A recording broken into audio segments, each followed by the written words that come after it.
the refutations from the judges. Two short questions. One, why do you think that per capita principle should not be adopted? Two, what other principle do you think can be adopted?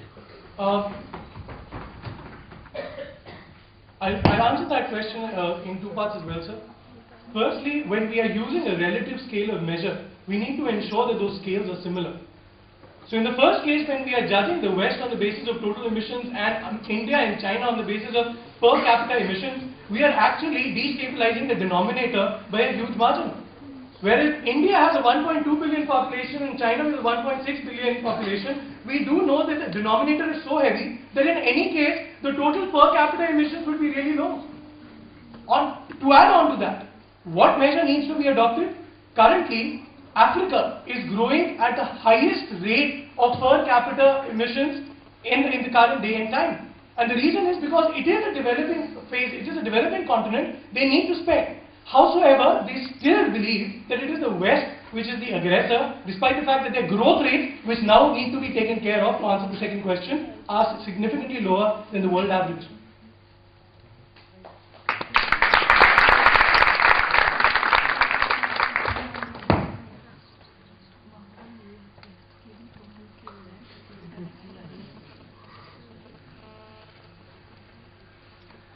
Mic's not working. You see, actually, if you see the developing countries, what they're actually speaking in terms is the moral content of the intragenerational equity principle which they talk of. What they're actually speaking of is that when we were lagging behind, you have traded on our economies. See, go back 50 years, there was total colonization of the world which was taking place. So what they're talking in terms is that today you've developed yourself. We're not talking in terms of what kinds of obligations you would like to put on us, but where do you trade off? So the crucial point is that I have at some stage used your economy to reach certain levels. And on one generation I am ahead of you. And the generation which is behind me says, where is my intragenerational equity? Then he says, that now if you require me to spend more to pollute less, you compensate me for that. Don't you think that the developed countries are ignoring this? So to take the same point as far as the morals are concerned, a person so as morally rooted as the one that you suggest would actually not wait for the other person to bleed to death just because at one point in time you were bleeding yourself. We as a modern day world need to understand today that whatever the demographics have taken shape of as of today in 2009 have taken shape because of several developments over the past 1 century. From here on, the way we take the next step should entirely be taken keeping the future in mind and not the past. That's a money lender's way of looking. When he speaks in terms of, I use the word intragenerational equity. I defend the capitalists. And most of the B school students are capitalists in the middle. I'm sure while studying your business laws, social responsibility of capital must have been taught to you. Just taking one more second, sir, as Scum Peter said, the business of all business is to do business. So I'll keep that.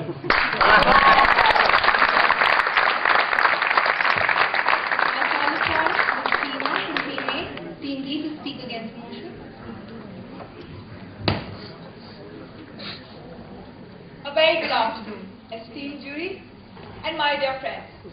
At the 15th United Nations Climate Change Conference in Copenhagen, where 170 countries discussed to emerge at the consensus of global temperature rise, what surprises me is that President Obama himself, who appreciates and wants to be the flag bearer of the same, himself, ironically, traveled 4,000 miles in a private jet, emitting 196 tons of carbon emissions. The summit, which according to the General Secretary Ban Ki-moon, would seal the deal in common interest, forgets that commonality is outside the United Nations as well. And this conference, ladies and gentlemen, is not based on only the purpose of sealing the deal, So much so, as the delegates meet, they do so under a shadow, where not just the method, but the entire purpose of climate change agenda is questionable on 3 basic grounds that I will put forward. First, that the developing nations, excluding China of course, have not contributed to more carbon emissions than all the United States would alone. India itself is 1/4 of what the US does. Second, it does not try to address the issues that would help the developing nations in its charter, especially like deforestation and water shortage, which are the means to an end for a better climate. And third, even scientifically, for underdeveloped nations like Africa, this 2% global rise would lead to a 3.5% rise. What I argue here, ladies and gentlemen, is the pretext that US forgets historical emissions while it colonizes the sky. It forgets how it being the only country to have ridiculed the Kyoto Protocol and made a mockery out of an agreement by labeling it as political maneuvering. The burden to give in to the US demand and appeal to it are stated as the only basis of us ratifying the argument right now. Ladies and gentlemen, you would realize how dubious this argument of India being irresponsible in the climate change is when we see that India itself has reduced its emission by a staggering 17.6% from 1996 to 2005, whereas the figure stands at 3% only for the United States. What wrong, I ask, are we doing for when asking for equitable distribution? What wrong are we doing when we ask for transparency? And what wrong are we doing in asking the US President the basis of an agreement which he himself calls inefficient, but yet we must give in to eventually, of course. They gain pride in accepting that the summit has to be the hero, but well, the movie revolves only around them. Thank you. I rest my case. Time taken 2 minutes 58 seconds. Questions? Hello, ma'am. You said about like Barack Obama making a jet that took about 120 tons of carbon and all that. It's a nice analogy, but I want to tell you that this is where exactly we are erring. This is a myopic attitude because the deal that will be signed there is going to influence billions and billions of people and the face of this world. I'm saying that these developing nations are thinking too fast and want very quick results, which is not going to happen because nobody has control over US or China.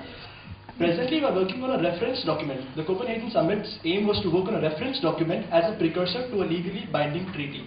Why the developing nations are derailing it is because they directly want a legally binding treaty. That is my point. We need to go slow. We need to understand at what level what action needs to be taken. It's unscientific to just stop the development process and stop pollution. It's not possible.